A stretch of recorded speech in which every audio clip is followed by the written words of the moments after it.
Malam pernikahan itu berkilau di sebuah gedung pesta mewah di Menteng, Jakarta Pusat. Lampu gantung kristal memantulkan cahaya ke dinding marmer, musik lembut menggalun, gelas-gelas beradu pelan. Ratusan tamu para pebisnis bangkir penggakara menggangkat minuman untuk merayakan pasangan yang disebut-sebut sempurna. Ardi Pratama, kepala kabang sebuah bank ternama, dan Nadira Putri, model lepas berwajah cerah yang senyumnya membuat banyak kepala menoleh. Ardi tampak tenang dengan setelan jas abu-abu tua, suaranya bariton ramah dan penuh wibawa. Nadira melangkah anggun dalam gaun putih minimalis. Mereka berdua seolah mewakili gambaran cinta modern, pria sukses dan perempuan menawan berdiri berdampingan di puncak kebahagiaan. Ketika musik mencapai puncak, mic menggundang pasangan naik ke panggung untuk bersulang. Sorot kamera ponsel dari para tamu berkelip-kelip bagai taburan bintang. Di luar aula, atap terbuka di lantai teratas disiapkan sebagai lounge merokok dan area foto. Pagar penggaman setinggi dada menggitari tepi pot-pot mawar putih disusun rapi. Dari sana deretan lampu kota di Jalan MH Tamrin memanjang seperti sungai cahaya. Beberapa menit setelah sesi toast, seorang petugas catering berlari kecil menuju lift membawa baki sampanye tambahan. Saat pintu lift terbuka, ia mendengar bunyi keras pendek kering memeka malam. Sejurus kemudian sunyi yang ganjil menyergap sebelum berubah menjadi jerit tertahan. Orang-orang menoleh. Di tengah hamparan bunga putih yang ditebas, sesosok tubuh pria tergeletak tidak bergerak. Setelan jasnya tersungkur miring, dasi sedikit terlepas. Astaga, seseorang berbisik, lalu riuh. Nadira menjerit berlari menembus kursi-kursi tamu. Ujung gaunnya menyapu lantai, velnya terseret. Ia berlutut dengan tangan bergetar, napas tersenggal, wajahnya memukat. Tangisnya peka naik turun seperti gelombang. Beberapa tamu terhenti di tempat, ada yang menutup mulut, ada yang mencoba menenangkan. Petugas keamanan bergerak cepat membentuk barikade kecil agar kerumunan tidak mendekat. Seseorang berukap pelan, jangan-jangan terpeleset, barusan saya lihat dia menuju rooftop. Komentar itu langsung dibantah pagar di sana tinggi. Mana mungkin sekadar terpeleset, bisik-bisik beranak pinak. Ardi bangkir muda dengan jaringan luas, tentu punya banyak kawan dan mungkin juga lawan. Apakah ini kecelakaan atau sesuatu yang lebih gelap? Sirene ambulans dan mobil polisi membela malam. Dalam hitungan menit area pesta dipasang garis kuning. Lampu panggung yang tadi menghangatkan ruangan diganti sorot putih dingin milik tim identifikasi. Kelopak mawar yang berjatuhan di lantai seolah berubah menjadi latar yang suram. Seorang perwira menenggak dengan kemeja putih rapi memasuki lokasi mengenalkan diri, singkat Kompol Bima Santosa, Satuan Reserse Kriminal Polda Metro Jaya.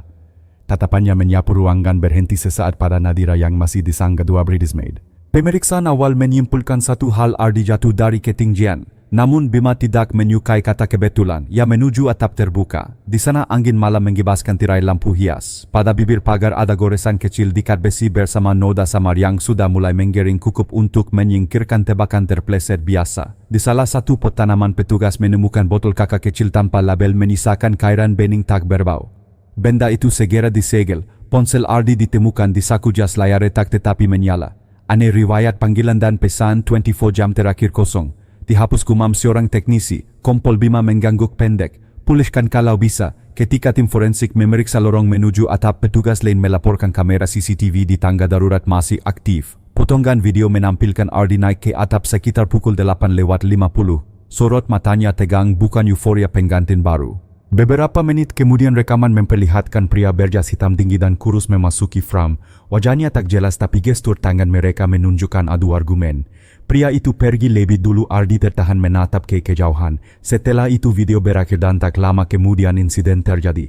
Di ruang tunggu, Nadira bersandar pada bahu sahabatnya, mata bengkak. Dia suami terbaik. Kami tak bertengkar, katanya lirik ketika dimintai keterangan singkat. Banyak yang percaya pada kepedihannya. Namun Bima berpengalaman dengan wajah-wajah yang pandai menyimpan rahasia, tidak terburu-buru menilai. Ia meminta Nadira pulang didampingi keluarga lalu memerintahkan pengawasan halus, bukan untuk menyudutkan melainkan demi kebenaran yang seringkali bersembunyi di tempat tak terduga. Malam merayap menuju dini hari. Lalu lintas di Tamrin kian sepi, sementara di ruang olah TKP butiran kecurigaan mulai merapat menjadi pola goresan di pagar, botol tanpa label, CCTV yang meningkap, pertikaian singkat dan ponsel yang bersih mencurigakan. Kompol Bima menutup buku catatannya. Ini bukan kecelakaan yang kebetulan, ukapnya tenang. Seseorang datang ke sini malam ini dengan rencana. Pagi berikutnya langit Jakarta masih buram ketika Kompol Bima Santosa kembali ke gedung pesta di Menteng. Garis polisi belum dikabut, petugas forensik menyisir ulang setiap sudut. Di pagar besi atap, tim menemukan serpihan kater kelupas bercampur serat kain mikroskopis, indikasi adanya gesekan kuat, bukan sekadar terpeleset. Botol kakatan palabel dari pot tanaman telah dibawa ke puslap for. Teknisi memberi kabar awal kairan bening itu tidak berbau dan mudah menguap. Dugaan sementara itu bisa saja pelarut atau campuran sedatif. Bima tidak menyimpulkan apapun, ia hanya menandai kata sedatif besar-besar di buku catatan. Di ruang seorang analis memaparkan temuan baru dari CCTV. Ini potongan 20, 48, 20, 55. Frambura menampilkan Ardi membuka pintu menuju atap tampak tegang. 3 menit kemudian seorang pria berjas hitam memasuki frame tinggi, kurus, langkahnya ragu lalu gestur tangan seperti membela diri. Setelah obrolan singkat yang memanas, pria itu mundur dan pergi ke arah tangga. Zoom maksimal masih nggak bisa mengungkap wajah Pak, ujar analis. Bima mengangguk. Kita cari jalur lain. Jalur lain datang dari ponsel Ardi. Berkat pemulihan data, tim memperoleh log panggilan yang dihapus hingga sore hari sebelum pesta. Terdapat nomor tersimpan dengan inisial RW dan sebuah panggilan singkat bernada panas pada pukul 20.3, 1:17 menit sebelum Ardi terekam menuju atap. Lakak pemilik RW perintah Bima. Operator Intel merekonstruksi Rangga Wijaya, 34 tahun, lulusan teknik industri, kini menyebut diri konsultan investasi independen. Beberapa tahun terakhir sering muncul di kafe-kafe di Skibidi menawarkan skema kemitraan pada pengusaha muda. Alamat KTP apartemen Kuningan City. Sementara itu tim lain menggali latar belakang Ardi dan Nadira. Ardi, kepala cabang bank di kawasan Sudirman, dikenal cermat dan ambisius dengan jejaring luas di komunitas finansial dan startup. Nadira, model lepas yang aktif di media sosial, pernah bekerja sama dengan beberapa brand fashion di Kemang dan Senopati. Kedua nama ini tampak bersih di permukaan, namun persimpangan dengan toko seperti Rangga yang gemar menawarkan produk investasi inovatif membuka pintu kemungkinan baru konflik bisnis yang dibawa masuk ke malam pesta. Bima meminta izin keluarga untuk menanyai Nadira di rumah orang tua Ardi di Kebayoran Baru.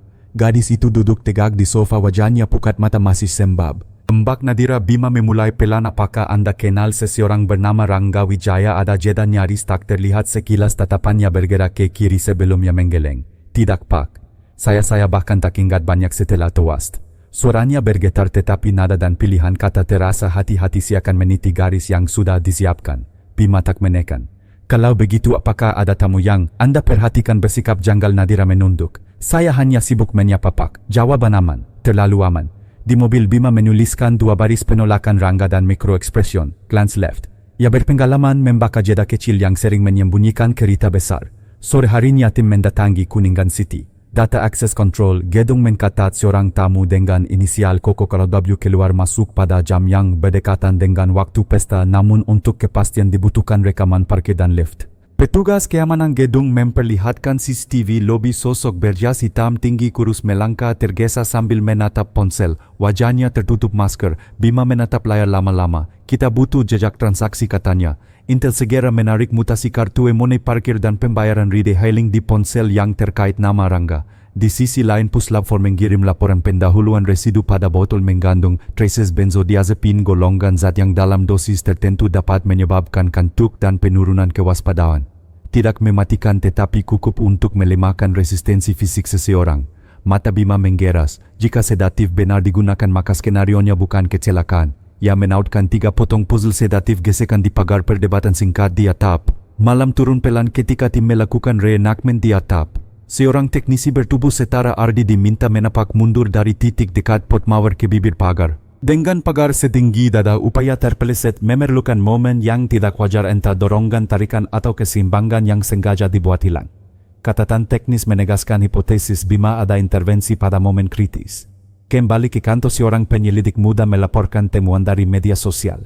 Pak, ini akun lama Nadira yang sudah jarang aktif. 3 tahun lalu ada foto pentas kampus kapsion menandai Rangga W sebagai panitia sponsor.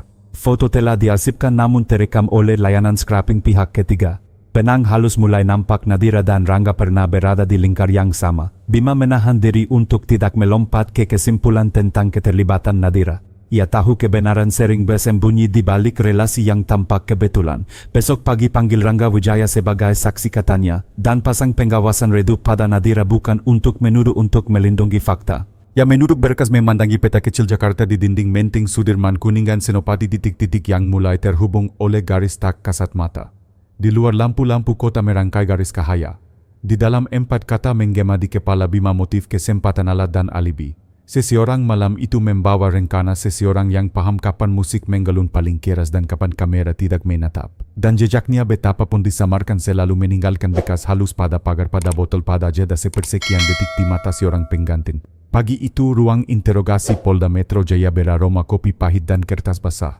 Rangga Wijaya duduk di kursi besi jas hitamnya kini tampak kusut. Wajahnya terus mata cekung namun sorotnya berusaha tenang. Kompol Bima Santosa membuka map tebal berisi transkrip CCTV dan data ponsel. Saudara Rangga, Anda tercatat berada di lokasi pesta semalam ukap Bima Datar. Apa urusan Anda di sana? Rangga menghela napas panjang. Saya diundang Pak. Ardi almarhum pernah bicara soal peluang investasi. Kami janji ketemu sebentar. Bima menyipitkan mata. Janji ketemu di malam pernikahannya sendiri. Rangga gelagapan sesat lalu mengangkat bahu. Dia yang minta bukan saya. Katanya penting. Jejak digital analis it masuk membawa printout. Log panggilan 20.31 terhubung ke nomor Ardi selama 4 menit. Lokasi seluler menunjukkan posisi Rangga di radius 300 meter dari gedung pesta. Fakta itu menutup sela alasan Rangga. Benar saya bicara. Rangga akhirnya mengaku. Ardi curiga ada salah kelola dana investasi. Dia emosi. Saya coba jelaskan. Kami debat singkat di atap. Setelah itu saya pergi. Dan 5 menit kemudian dia jatuh sela Bima. Hening menekan ruang. Rangga menunduk menggusap kening. Latar belakang suram tim penyelidik menggali profil Rangga. Ia pernah menjadi mahasiswa aktif di Bandung lalu merantau ke Jakarta. Beberapa startup financial yang ia dirikan sempat bangkrut tapi ia selalu muncul kembali dengan nama baru. Di kalangan pebisnis SCBD Rangga dikenal berani janji besar hasil kecil. Lebih mengejutkan salah satu laporan Intel menunjukkan foto lama acara pentas seni kampus di Depok sekitar 5 tahun lalu. Dalam foto itu Nadira Putri tersenyum di panggung sementara Rangga berdiri di barisan panitia. Keterangan foto jelas sponsor utama Rangga W. Bima memandang cetakan foto itu. Jadi Anda sudah kenal Nadira sejak lama? Rangga tertegun sepersekian detik. Kami hanya kenalan kampus, tidak dekat. Namun delay kecil itu cukup bagi Bima untuk mencatat hubungan dibantah tapi ekspresi tidak konsisten. Hasil lab menyusul sore harinya laporan puslap tiba. Cairan dalam botol yang ditemukan di pot mawar positif mengandung benzodiazepin dengan kadar cukup tinggi untuk membuat seseorang limbung. Di sisi lain di tepi gelas sampahnya yang digunakan Ardi teknisi menemukan residu identik. Artinya sedatif itu benar-benar masuk ke tubuh korban sebelum jatuh. Bima mengaitkan fakta Ardi tegang saat menuju atap. Ada pertikaian dengan Rangga. Gelasnya mengandung zat sedatif. Tetapi satu lubang mengganggu siapa yang menuangkan cairan itu. Bayangkan Nadira malamnya Bima kembali meninjau rekaman foto pesta dari tamu undangan. Ada momen terekam sama Nadira mengambil gelas. Ardi tersenyum lalu mengembalikannya setelah beberapa detik. Gambar buram namun cukup memberi tanda tanya. Bima menatap layar lama. Apakah ini sekadar gestu romantis atau bagian dari rencana pikirnya? Ia menuliskan di papan investigasi motif bisnis Rangga akses terdekat Nadira alat sedatif. 3 lingkaran itu saling beririsan. Malam gelisah di apartemen Kuningan City. Rangga duduk menatap berita daring. Judul-judul besar memuat foto Nadira yang menangis di samping peti jenazah Ardi. Wajahnya penuh duka. Rangga menghela napas berat memukul meja. Dia masih pandai berakting, gumamnya lirih. Tangannya gemetar saat meraih botol bir. Sementara itu di rumah duka Nadira menerima pelukan simpati dari kerabat. Tapi di balik selimut hitam matanya ada kilatan cemas. Teleponnya bergetar sebentar, nama RW muncul di layar. Ia menekan tombol merah, napasnya tersenggal. Kompol Bima berdiri di balkon kantornya menatap gemerlap lampu Jakarta. Ada lebih dari satu orang yang menyembunyikan kebenaran, bisiknya, dan setiap kebohongan meninggalkan jejak. Di papan tulis di ruang penyidik 3 nama tercatat besar-besar: Ardi, Nadira, Rangga. Di antara mereka ada satu garis merah yang belum sepenuhnya terbuka. Gedung pesta di Menteng kembali ramai oleh petugas yang itu. Garis polisi masih melingkari aula sementara teknisi forensik menurunkan lampu sorot dan menutup area. Kompol Bima Santosa berjalan perlahan memperhatikan setiap detail. Ia tahu seringkali kebenaran muncul dari sudut-sudut yang diabaikan. Seorang pemuda dengan seragam hitam karyawan catering menghampiri gugup. Pak, saya ada yang mau disampaikan. Namanya Fikri, 22 tahun, mahasiswa paruh waktu. Malam pesta ia bertugas membawa baki sampannya. Saya lihat Bu Nadira mengambil gelas Pak Ardi seperti menuang ulang. Tapi saya heran karena botol di tangannya bukan dari meja kami. Bima menegakkan badan. Kamu yakin? Fikri mengangguk, suara bergetar. Saya hafal botol standar semua berlabel impor. Botol yang dia pegang bening polos tanpa label. Kesaksian itu membuat ruangan seolah mensyut. Botol polos kokok dengan benda yang ditemukan di pot mawar. Bima menuliskan di catatan saksi mata Nadira pegang botol tanpa label. Tekanan psikologis malam harinya Bima memanggil Nadira ke kantor untuk klarifikasi tambahan. Perempuan itu hadir dengan gaun hitam sederhana, wajah pucat, mata berkakak-kakak. Bu Nadira, ujar Bima tenang, ada saksi yang melihat Anda memegang botol berbeda di malam pesta. Bisa jelaskan? Nadira menarik napas panjang menunduk. Itu hanya air mineral yang saya ambil dari backstage. Saya haus lalu tanpa sadar memegang 2 gelas. Jawaban terdengar rapuh tapi nadanya rapi seolah disiapkan. Bima mengkondongkan tubuh. Kalau begitu, mengapa botol polos itu ditemukan di pot mawar di atap bukan di backstage? Nadira membeku sesaat lalu tersenyum pahit. Saya tidak tahu, Pak. Malam itu saya terlalu kakao. Bima tidak menekan lebih jauh. Ia tahu pertanyaan bertubi hanya akan membuat subjek bertahan. Lebih baik menunggu celah emosional. Jejak emosi Rangga sementara itu di apartemen Kuningan City. Rangga duduk dengan wajah murung. Ia memandangi layar ponsel penuh notifikasi berita foto Nadira menangis. Headline, istri muda kehilangan suami di hari bahagia. Ia menghela napas berat melempar ponsel ke sofa. Bayangkan Nadira dalam gaun putih terus menggusik. Dulu di panggung kampus ia menatap gadis itu dari kejauhan dengan perasaan samar. Kini setelah sekian tahun namanya kembali bersinggungan tapi dalam kasus kematian. Rangga berbisik pada dirinya sendiri, kalau aku bicara jujur aku bisa selamat. Tapi Nadira keraguan melilit. Antara rasa sayang lama dan dorongan untuk bertahan hidup. Puzzle semakin rapat di markas penyidik tim merangkai. Papan besar foto Ardi di tengah dihubungkan dengan 2 garis merah ke Nadira dan Rangga. Di sampingnya ditempel foto botol kakak, laporan lab dan kesaksian Fikri. Motif jelas harta dan relasi, ujar seorang penyelidik muda. Nadira bisa memperoleh warisan. Rangga menyingkirkan pesaing bisnis. Tapi siapa eksekutor utama? Bima berdiri memandangi papan. Jangan buru-buru, seringkali eksekutor hanyalah pion, kita cari dalangnya. Titik rawan malam itu Nadira kembali ke rumah orang tuanya di Kebayoran Baru. Ia masuk kamar menutup pintu menatap cermin. Air mata mengalir tapi senyumnya tipis antara takut dan percaya diri. Teleponnya bergetar, sebuah pesan masuk, jangan goyah. Ingat kita sudah sepakat. Nadira meremas ponsel, tubuhnya gemetar. Ia tahu bisa berarti Rangga tapi nada pesan itu lebih dingin, lebih tegas. Seolah ada pihak ketiga yang ikut mengatur. Di sisi lain kota, Bima menuliskan 1 kalimat di buku kerjanya, benang ini belum berakhir. Ada tanggan lain di balik layar. Lampu Jakarta berkelip di luar jendela. Kasus yang awalnya tampak sederhana kini melebar, bukan hanya tentang cinta terlarang atau iri bisnis, melainkan jaringan kepentingan yang lebih dalam. Pagi itu Kompol Bima Santosa duduk di ruang arsip Polda Metro Jaya dengan setumpuk dokumen. Timnya baru saja menerima berkas dari Bank Nusantara tempat Ardi Pratama menjabat sebagai kepala cabang. Di antara laporan keuangan rapi dan grafik pertumbuhan ada 1 amplop kokelat bersegel pribadi. Isinya membuat Bima terdiam. Kontrak pranikah antara Ardi dan Nadira. Isinya tegas, jika terjadi perceraian atau bukti perselingkuhan dari pihak Nadira, seluruh harta bersama akan jatuh ke tangan Ardi. Nadira tidak hanya kehilangan hak waris tapi juga diwajibkan membayar kompensasi besar. Dengan kata lain, satu-satunya jalan Nadira tetap aman secara finansial adalah tetap menjadi istri sah Ardi atau dalam kasus ekstrem menjadi janda yang sah. Bima menutup dokumen menatap kosong.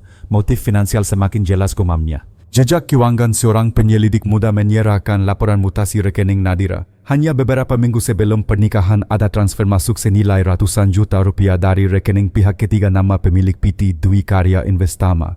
Perusahaan ini di atas kertas bergerak di bidang konsultasi investasi dan direktur utamanya adalah Rangga Wijaya. Aliran dana ke calon pengganti perempuan dari calon tersangka. Bima menggetuk meja.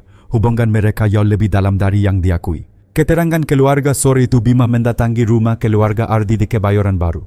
Ayah korban Pak Surya Pratama menyambut dengan wajah muram. Ardi anak yang keras kepala, Pak. Sejak kecil dia terbiasa menang sendiri. Tapi soal Nadira jujur saya tak pernah setuju. Kenapa, Pak, tanya Bima. Ardi terlalu cepat jatuh cinta. Nadira memang cantik tapi saya rasa dia tidak benar-benar tulus. Pernah suatu kali saya mendengar Ardi bilang Nadira minta jaminan harta. Saya tak tahu detail, mungkin itu kontrak yang Bapak pegang. Keterangan itu menguatkan dugaan pernikahan ini bukan hanya tentang cinta tetapi juga perhitungan keuntungan. Tekanan pada Nadira. Malamnya Nadira kembali dipanggil. Di ruang interogasi Bima meletakkan kontrak pranikah di meja. Anda tentu mengenali tanda tangan ini. Nadira menatap wajahnya pucat. Itu yaitu dokumen pribadi kami. Tapi tidak ada hubungannya dengan kematian Ardi. Bima tidak bereaksi, hanya menyodorkan laporan mutasi rekening. Dan ini transfer dari perusahaan milik Rangga masuk ke rekening Anda sebulan sebelum pesta. Nadira menarik napas panjang lalu mencoba tersenyum. Itu honor saya sebagai model untuk kampanye iklan kecil. Tidak ada yang aneh, namun suara bergetar jemari meremas rok hitamnya. Bima tahu ia sedang bermain waktu. Sinyal dari bank tak lama setelah Nadira meninggalkan kantor polisi, seorang staf Bank Nusantara menghubungi Bima. Pak, ada yang ingin saya tunjukkan. Sebenarnya Pak Ardi sempat membuat laporan internal soal dugaan pencucian uang lewat proyek investasi. Nama yang muncul di dokumen itu Rangga Wijaya. Bima terdiam. Benang merah semakin jelas. Ardi mungkin sudah mensiun manipulasi Rangga dan mencoba menghadapi langsung bahkan di malam pernikahannya. Malam yang penuh intrik di apartemen Kuningan Rangga gelisah. Ia berjalan mondar-mandir tangan meremas rambut. Teleponnya berdering, nama Peter Pampang. Ayah mengangkat cepat. Kenapa kamu transfer uang itu ke rekeningku? Polisi sudah tanya, suara Nadira terdengar panik. Tenang, balas Rangga dengan nada dingin. Kita sudah rencanakan ini. Jangan goyah. Ingat, tanpa aku kamu tidak punya pegangan. Kalau mereka tahu soal kontrak pranikah semua hancur. Nadira hampir menangis. Rangga diam sejenak lalu berkata, justru karena kontrak itu kita harus pastikan Ardi keluar dari jalan kita. Dan sekarang semua sudah terjadi. Percakapan itu terhenti ketika Nadira mendengar suara pintu diketuk di seberang kamarnya. Ia buru-buru memutus panggilan. Tidak tahu bahwa tim intel polisi sudah menyadap sebagian komunikasinya. Malam itu di ruang kerjanya, Bima menempelkan dokumen baru di papan investigasi kontrak pranikah transfer dari PT Dwi Karya laporan internal Ardi. 3 potongan itu kini menyatu. Motifnya uang, eksekusinya terencana, tapi Bima bergumam lirih masih ada bayangan pihak ketiga yang belum terungkap. Lampu kota berkelip di balik jendela. Kasus ini tidak lagi sekadar tragedi pernikahan tapi perang kepentingan yang mempermainkan cinta, bisnis dan nyawa. Hujan tipis membasahi jalanan Jakarta malam itu. Kompol Bima Santosa duduk di mobil taktis tanpa logo terparkir di seberang apartemen mewah di Kuningan. Dari kakak buram ia menatap ke arah balkon unit lantai 15 unit yang diketahui ditempati Nadira Putri sejak beberapa hari setelah tragedi. 2 orang intel duduk di kursi depan, alat perekam dan kamera jarak jauh siap digunakan. Target baru pulang, bisik salah satu intel. Siluet Nadira terlihat masuk ke ruang tamu. Ia mengganti pakaian duka dengan gaun santai, rambut tergerai. Tak lama kemudian layar ponselnya menyala. Dari jarak jauh kamera berhasil menangkap nama kontak yang muncul. Bima mencatat inisial baru. Selama ini ia hanya mendengar nama Rangga, kini ada tiang cukup akrab untuk menelepon tengah malam. Percakapan misterius penyadapan memberi hasil. Suara Nadira terdengar lembut namun tertekan, semua mulai mencurigai terutama soal transfer uang. Aku takut. Suara pria dewasa lebih matang dibanding Rangga menjawab dari seberang tenang. Biarkan Rangga jadi tameng. Dia akan mengaku apapun demi kamu. Polisi tidak akan mudah menembus kita. Nadira menghela napas kemudian tertawa kecil bercampur gugup. Kamu yakin aku sudah atur? Ingat, jangan sampai ada catatan tertulis. Semua lewat aku. Bima menggernyit. Nada suara pria itu penuh kendali. Siapa sebenarnya Penggalian data. Keesokan paginya tim intel menggali kontak ponsel Nadira yang berhasil dipulihkan. Nama tercatat dengan nomor pasca bayar beralamat tagihan di Senayan. Setelah ditelusuri, pemiliknya adalah Taufan Adi Prakoso, 42 tahun, seorang pengacara korporasi yang sering menangani kasus kontrak dan bisnis. Bima langsung teringat dalam beberapa dokumen perusahaan nama Taufan muncul sebagai kuasa hukum PT Dwi Karya Investama, perusahaan milik Rangga.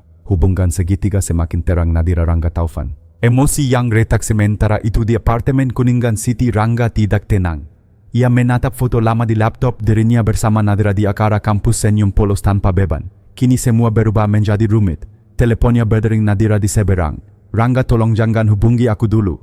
Semua mata sedang ke arah kita. Rangga terdiam lalu suara PK, kamu janji kita akan bersama. Kamu bilang Ardi hanya penggalang. Sekarang kamu malah menjauh. Nadira mencoba menenangkan. Aku butuh waktu, percaya padaku. Tapi begitu telepon ditutup, Rangga menghantam meja. Ia tahu ada sesuatu yang disembunyikan Nadira. Bukan hanya soal dirinya, ada sosok lain di balik layar. Intel di lapangan tim pengintaian melaporkan malam itu seorang pria berjas abu-abu memasuki lobi apartemen Nadira. Rekaman CCTV gedung memperlihatkan wajah jelas Taufan Adi Prakoso. Ia naik lift ke lantai 15 menginap hampir 2 jam lalu keluar dengan ekspresi tenang. Dia bukan sekadar pengacara, komentar Bima. Dia bagian dari lingkar dalam. Papan investigasi di kantor papan putih besar kini dipenuhi garis merah Ardi Pratama korban. Nadira Putri istri pewaris. Rangga Wijaya investor koneksi lama. Taufan Adi Prakoso pengacara sosok misterius. 4 titik itu terhubung. Setiap garis menandai uang hubungan pribadi atau kepentingan hukum. Bima memandang lama. Kita harus tahu siapa sebenarnya dalang. Apakah Rangga hanya pion yang terbuang sementara Taufan menarik benang? Malam di balkon di apartemen, Nadira berdiri di balkon memandang lampu Jakarta yang berkedip. Angin malam membuat gaunnya berkibar. Di tangannya segelas anggur merah. Suara lirik keluar dari bibirnya, aku tidak boleh gagal. Semua sudah terlalu jauh. Di kejauhan kamera Intel menangkap momen itu. Bagi Bima tatapan Nadira bukan lagi tatapan janda berduka melainkan seorang pemain yang sadar betul posisinya di panggung permainan berbahaya. Bima menutup buku catatan malam itu dengan satu kalimat, Taufan adalah kunci. Nadira mungkin aktor utama tapi setiap aktor butuh sutradara. Kasus ini bukan lagi hanya tragedi pernikahan melainkan drama penuh lapisan di mana cinta, ambisi dan hukum saling membelit siap menjerat siapapun yang berdiri di tengah. Ruang interogasi Polda Metro Jaya siang itu terasa penggap. Rangga Wijaya duduk dengan wajah pucat, keringat dingin menetes di pelipisnya. Kompol Bima Santosa meletakkan beberapa foto di meja tangkapan CCTV ketika Rangga naik ke atap serta rekaman dirinya berbincang singkat dengan Ardi. Saudara Rangga, suara Bima datar Anda mengaku pergi sebelum insiden. Tapi saksi mendengar suara keras beberapa menit setelah Anda meninggalkan lokasi. Apa benar Rangga menunduk? Saya memang debat dengan Ardi. Dia marah soal investasi. Tapi saya tidak menyentuhnya. Demi Tuhan, Bima menyodorkan dokumen transfer bank. Lalu bagaimana dengan uang ratusan juta ke rekening Nadira kalau hanya bisnis mengapa ditutup-tutupi? Mata Rangga membesar. Ia membuka mulut lalu menutupnya lagi.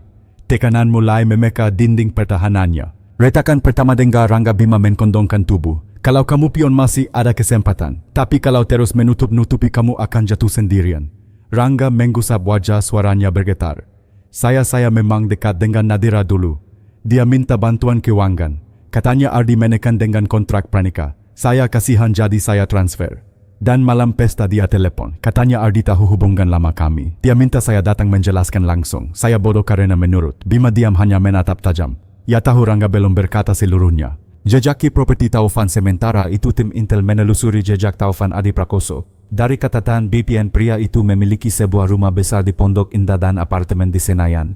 Yang mencurigakan ada aliran dana masuk dari beberapa rekening offshore nama perusahaan kangkang di Singapura dan Hong Kong. Seorang penggakara korporasi dengan aset sekompleks ini jelas bukan pendapatan biasa, komentar penyelidik muda. Lebih mengejutkan lagi, salah satu unit apartemen Senayan tercatat baru dibeli atas nama Nadira Putri tapi pembayaran dilakukan melalui rekening trust milik Taufan. Garis merah di papan investigasi semakin tebal, hubungan finansial langsung Taufan Nadira. Goyahnya Rangga. Malam berikutnya Rangga dipanggil kembali. Kali ini Bima membawa satu foto Taufan memasuki apartemen Nadira di Kuningan. Kenal orang ini? Rangga menatap foto, wajahnya menegang. Itu Taufan. Dia penggakara perusahaan saya. Lebih dari itu, bukan, desak Bima. Rangga menghela napas panjang lalu menunduk. Saya pikir saya satu-satunya. Ternyata saya kumakadangan. Nadira, dia lebih perkaya Taufan. Semua rencana ada di tangan pria itu. Kata-kata itu bagai retakan besar. Untuk pertama kalinya Rangga mengakui ada dalang lain. Tekanan psikologis. Bima memanfaatkan momen. Kalau kamu hanya dimanfaatkan, katakan sekarang. Apa yang terjadi? Di atap Rangga gemetar. Saya tiba, Ardi sudah limbung. Seperti habis minum obat. Nadira menggandeng tangannya lalu menoleh ke saya. Dia bilang bantu aku. Saya bingung tapi sebelum sempat menolak Ardi sudah jatuh. Saya tidak tahu siapa mendorong siapa. Hanya saya yakin Nadira dan Taufan sudah atur semua. Ruangan hening. Bima mencatat setiap kata. Kesaksian itu belum lengkap tapi cukup membuka jalur baru. Bayangkan Nadira di sisi lain kota. Nadira duduk di ruang tamu apartemennya. Televisi menayangkan berita tentang perkembangan kasus. Wajahnya tetap cantik tapi mata berkaca penuh resah. Ponselnya bergetar, pesan singkat dari Taufan. Jangan panik, semua masih terkendali. Rangga lema dia akan runtuh duluan. Fokus pada peranmu. Nadira menggenggam ponsel, era jantungnya berdebar. Ia tahu lingkaran mulai menyempit. Malam itu Bima berdiri di depan papan investigasi. Nama Taufan kini dilingkari besar dengan catatan merah dalang. Ia bergumam lirih, Rangga hanyalah korban cinta. Nadira pemain yang licin. Tapi ada otak dingin yang menggerakkan semuanya. Lampu kantor padam satu persatu. Kasus yang awalnya tragedi pernikahan kini berubah menjadi konspirasi bertingkat dan kebenaran mulai menyingkap wajahnya yang paling kelam. Ruang interogasi kembali dipenuhi ketegangan. Nadira Putri duduk dengan wajah pucat mengenakan blazer hitam sederhana. Di depannya Kompol Bima Santosa meletakkan map berisi foto dan dokumen. Nona Nadira, suara Bima tenang namun tajam. Kami sudah menemukan bukti transfer dari perusahaan Rangga ke rekening Anda. Kami juga punya rekaman CCTV yang menunjukkan Anda memegang botol tanpa label malam itu. Bisa Anda jelaskan? Nadira menghela napas, mencoba tersenyum samar. Itu bukan apa-apa Pak. Rangga hanya teman lama yang ingin membantu biaya persiapan pernikahan. Botol itu saya hanya salah ambil karena panik banyak tamu. Bima menatap dalam. Lalu bagaimana dengan ini? Ia menaruh foto Taufan Adi Prakoso yang keluar dari apartemen Nadira tengah malam. Nadira terkejut sepersekian detik lalu cepat menunduk. Dia hanya pengacara keluarga, memberi saya dukungan hukum setelah kejadian. Bima tidak menanggapi. Ia tahu Nadira pintar merangkai kata, namun tiap jeda kecil sudah cukup untuk memperkuat kecurigaan. Tekanan publik di luar kantor polisi media menunggu. Headline besar muncul di layar televisi, misteri kematian Aldi Pratama, istri dan investor jadi sorotan. Wajah Nadira terpampang di hampir semua portal berita. Komentar publik terbela, ada yang iba pada janda muda, ada pula yang yakin ia terlibat. Tekanan sosial ini menjadi senjata tak kasat mata bagi Bima. Pengawasan rahasia malamnya tim Intel membuntuti Taufan. Mobil sedan hitamnya meluncur dari kantor hukum di Sudirman menuju sebuah kafe sepi di Senopati. Dari kamera jarak jauh terlihat ia bertemu dua pria asing berbicara serius sambil menyerahkan map. Salah satu Intel melaporkan pak map itu berisi dokumen keuangan. Ada logo perusahaan offshore. Bima mengangguk. Kita ikuti arus uang, bukan hanya arus kata-kata.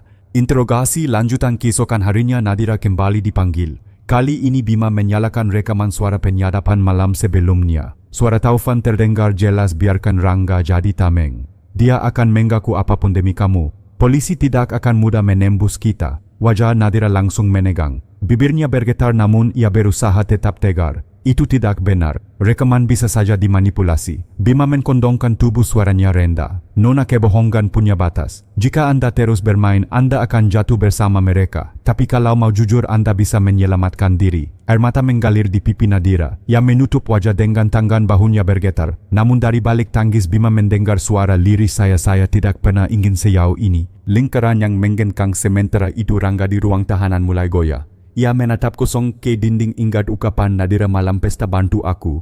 Baginya kalimat itu dulu penuh cinta, kini terasa seperti jebakan. Ia bergumam sendiri, kalau aku bicara semuanya mereka akan tahu siapa dalang.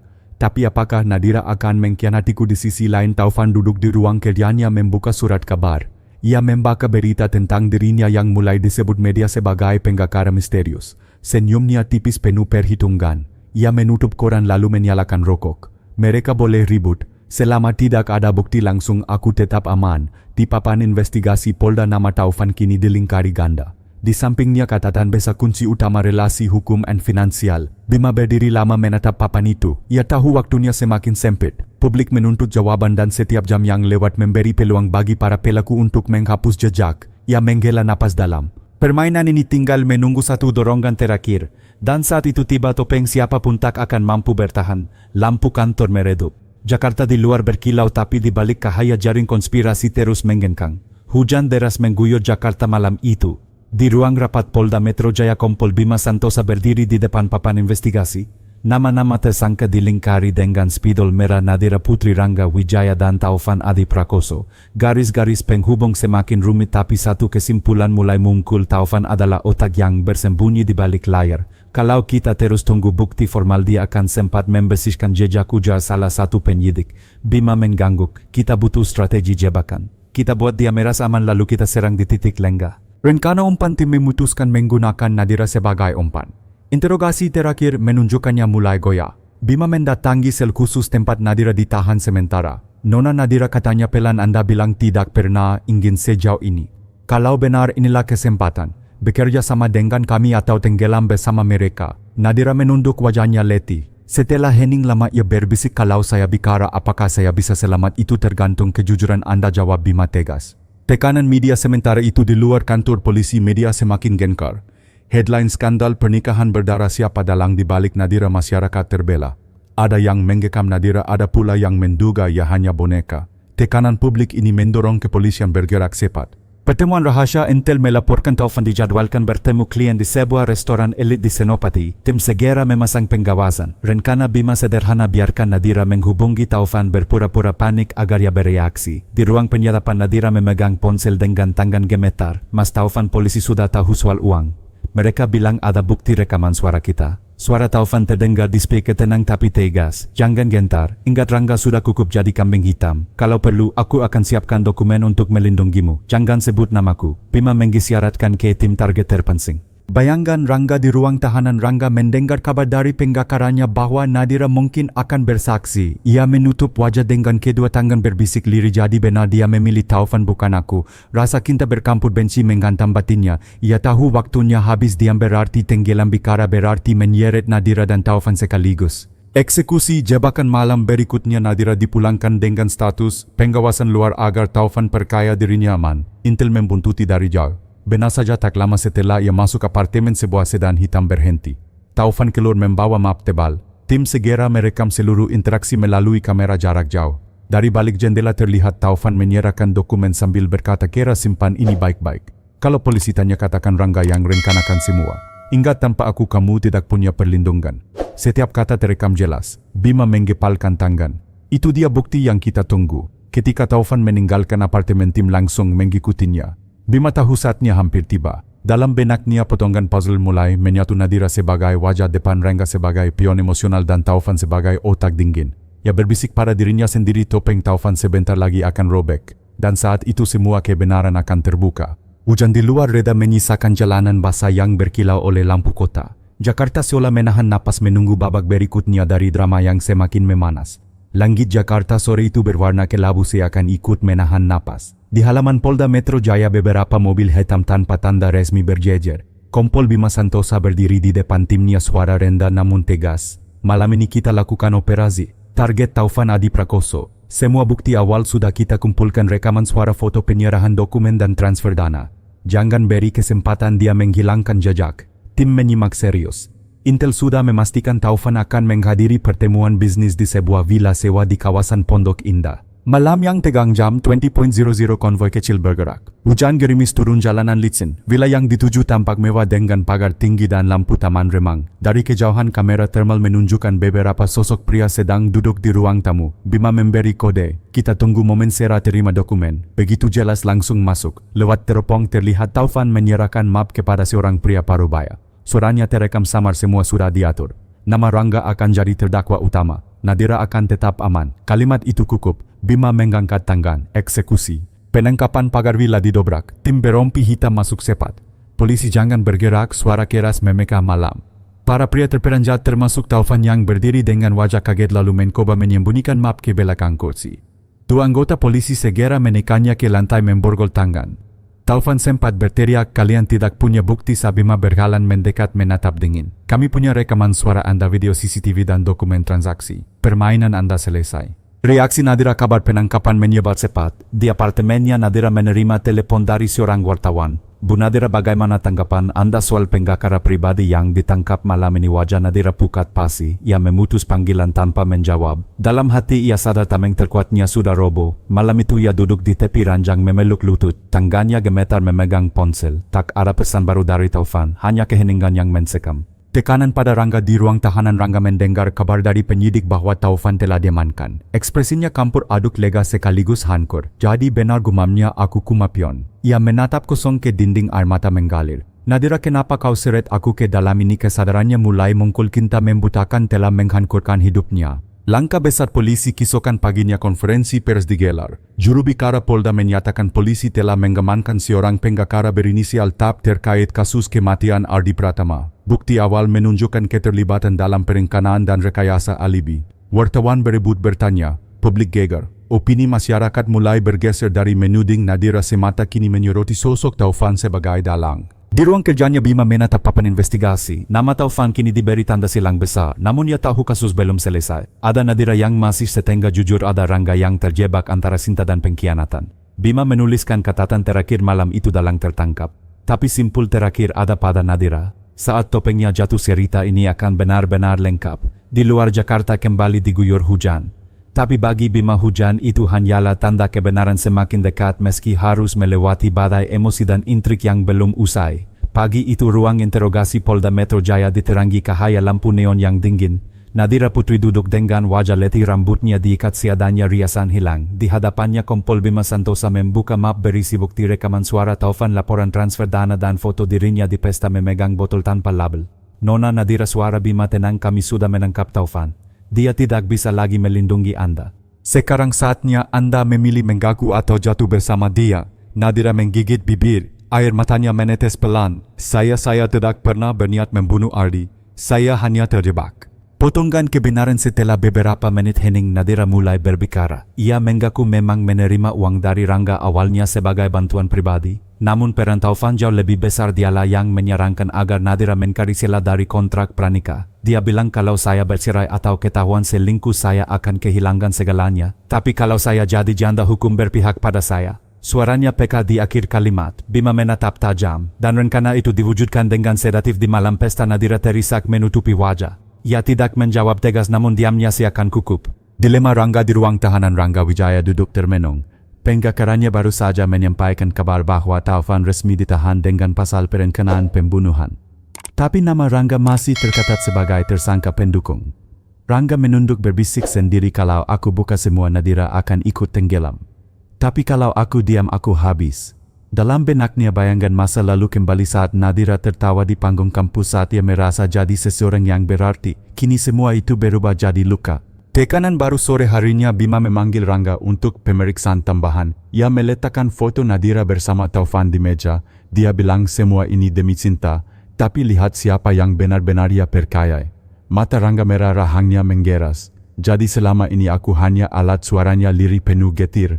Bima tidak menjawab, hanya menatap. Ia tahu kemarahan yang bercampur cinta bisa memekakkan kebisuan lebih cepat dari ancaman hukum. Langkah hukum terhadap Taufan. Sementara itu penyidik menyiapkan berkas perkara untuk Taufan.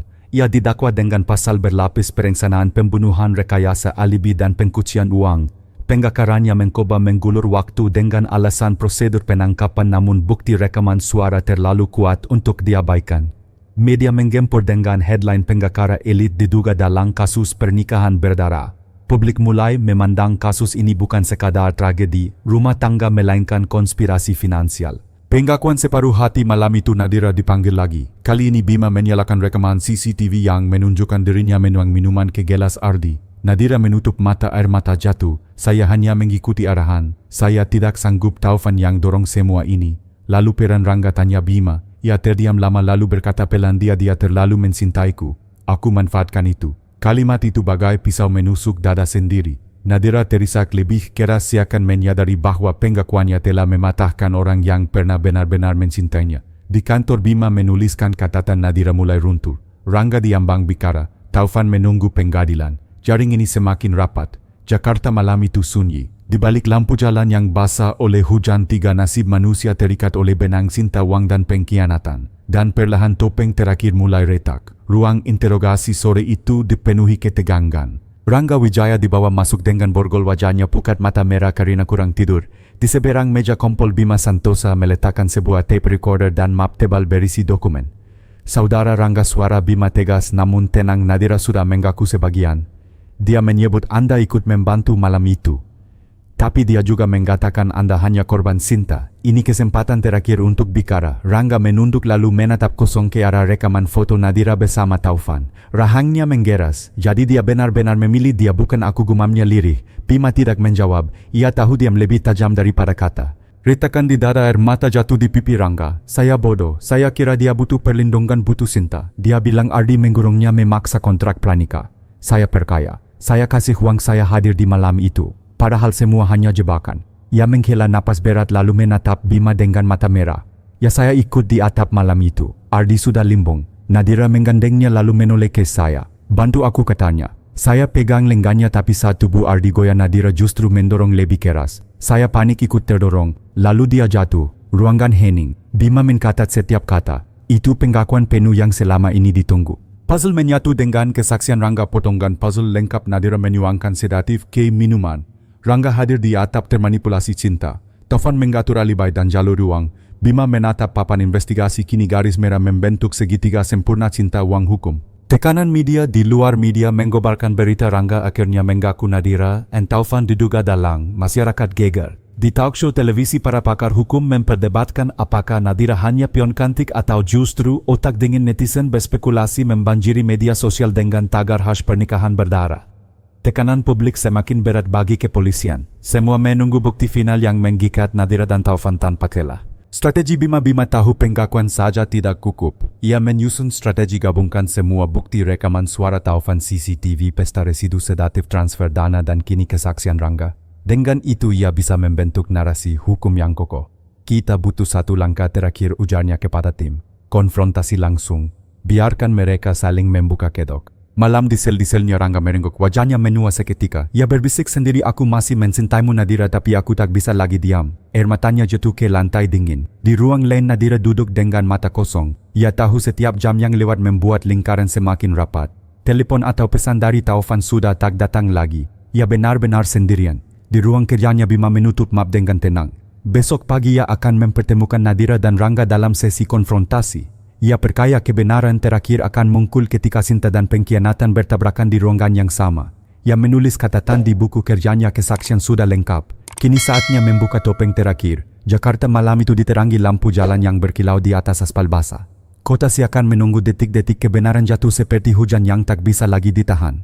Ruang interogasi besar di Polda Metro Jaya siang itu disiapkan khusus. 2 kursi ditempatkan berhadapan, dipisahkan meja panjang. Nadira Putri masuk lebih dulu, wajah letih, mata bengkak. Tak lama Rangga Wijaya dibawa dengan borgol langkah gontai. Suasana menegang. Kompol Bima Santosa berdiri di ujung meja. Hari ini kita lakukan konfrontasi. Kalian berdua terlibat dalam malam kematian Ardi. Sekarang kebenaran harus keluar. Tatapan yang retak Rangga menatap Nadira lama. Matanya basah, suaranya serak. Kenapa kau lakukan itu padaku? Aku percaya padamu Nadira. Kau bilang butuh aku, kau bilang hanya denganku kau bisa bebas. Tapi kenyataannya aku kumapion. Nadira menunduk menggenggam tangannya erat. Aku terjebak. Aku tidak tahu harus bagaimana. Rangga menggetuk meja, suara peka. Kau tahu apa yang paling sakit? Aku masih mencintaimu meski aku tahu kau mengkhianatiku. Air mata Nadira jatuh. Ia berbisik lirih, aku juga tidak ingin begini. Semua rencana itu Taufan yang dorong aku sejauh ini. Strategi Bima mengkondongkan tubuh, nada suaranya tajam. Jadi kalian sepakat bahwa Taufan adalah otak perencanaan? Rangga mengangguk tegas. Ya, dia yang bilang satu-satunya jalan keluar adalah menyingkirkan Ardi. Nadira terdiam lalu mengangguk pelan. Dia janjikan aku perlindungan hukum, bahkan apartemen di Senayan. Aku bodoh karena percaya. Bima menuliskan catatan 2 pengakuan yang saling menguatkan. Tekanan terhadap Taufan. Sementara itu di sel terpisah Taufan masih menjaga wibawa. Ia menolak bicara, hanya tersenyum sinis pada penyidik. Kalian hanya punya omong kosong, tanpa bukti langsung. Aku tetap bersih. Namun begitu mendengar kabar bahwa Nadira dan Rangga sudah saling menuding dirinya, wajahnya menegang. Mereka pikir bisa menyelamatkan diri dengan menjual namaku, geramnya. Pertarungan emosi kembali ke ruang konfrontasi. Rangga menunduk.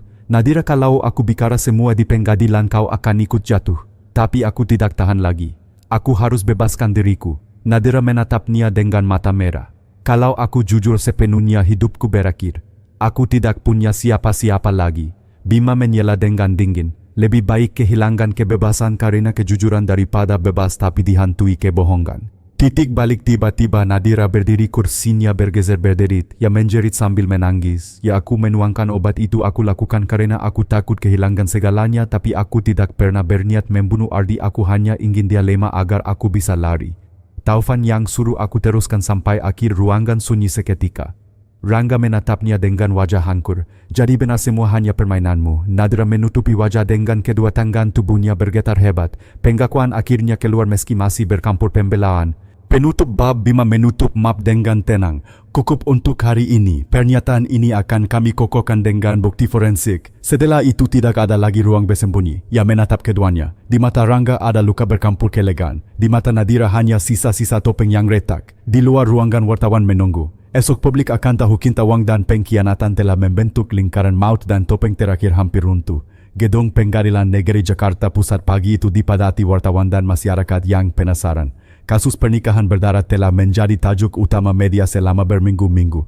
3 terdakwa utama Nadira Putri, Rangga Wijaya dan Taufan Adi Prakoso akan mendengarkan tuntutan jaksa. Di ruang sidang hakim ketua duduk tegak di kursi tinggi. Jaksa penuntut umum menata berkas sementara Kompol Bima Santosa hadir sebagai saksi kunci. Kamera televisi menyorot setiap detail disiarkan langsung ke publik. Kesaksian terakhir, jaksa memanggil Bima ke kursi saksi. Dengan suara mantap ia memaparkan rekaman suara Taufan yang jelas mengatur agar Rangga dijadikan kambing hitam.